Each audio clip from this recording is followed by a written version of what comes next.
Liquids and gases trapped under thousands of pounds of pressure contain massive amounts of latent energy. To capture and utilize that energy, modern industrial plants rely entirely on heavy steel containment systems. In the late 19th and early 20th centuries, mechanical infrastructure scaled up rapidly without standardized oversight. The result was a steady rate of catastrophic boiler and pressure vessel explosions, causing thousands of fatalities and immense property damage.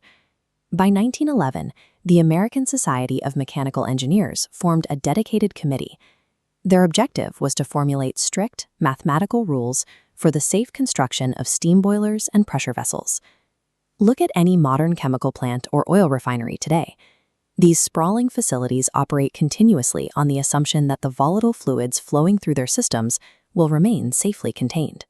That assumption relies on the ASME Boiler and Pressure Vessel Code, specifically Section VIII, Division 1.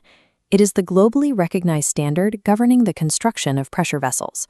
Section 8, Division 1 provides the mathematical framework to translate pure physics and material science into strict engineering rules. It is designed to balance an operational, long-term lifespan with the protection of human life. The rules of Division 1 apply strictly to containers operating at an internal or external pressure exceeding exactly 15 pounds per square inch. While industrial geometries vary, the most common configuration is a standard cylindrical shell enclosed by formed heads.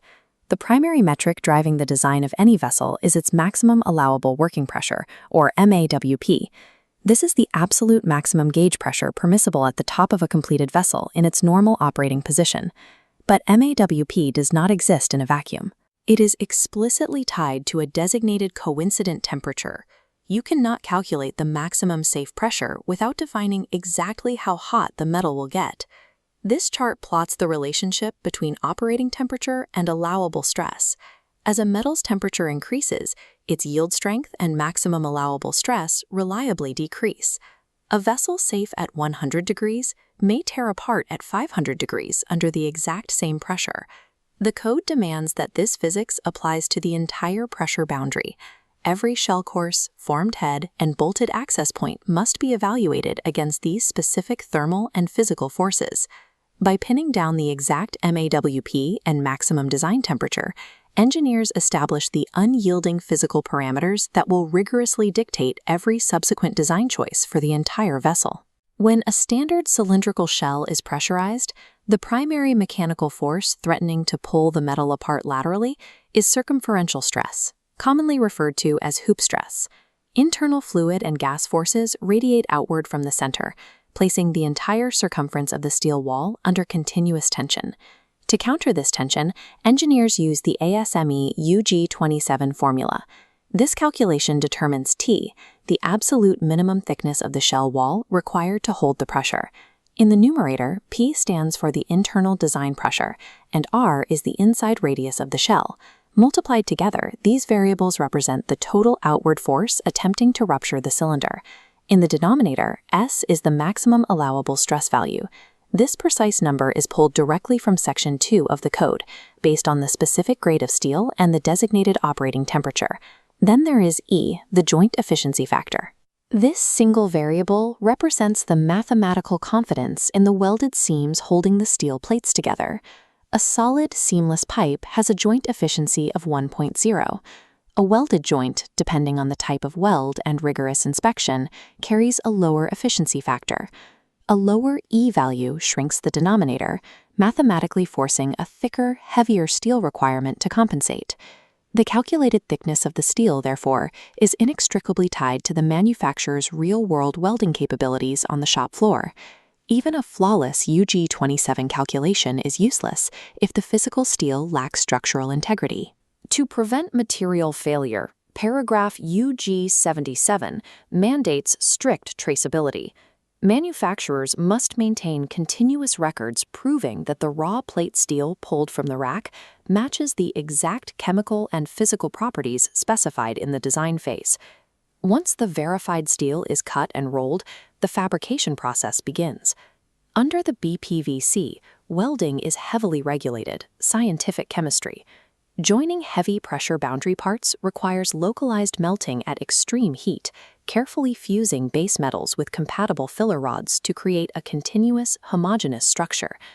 This physical execution is governed by a documented welding procedure specification, or WPS.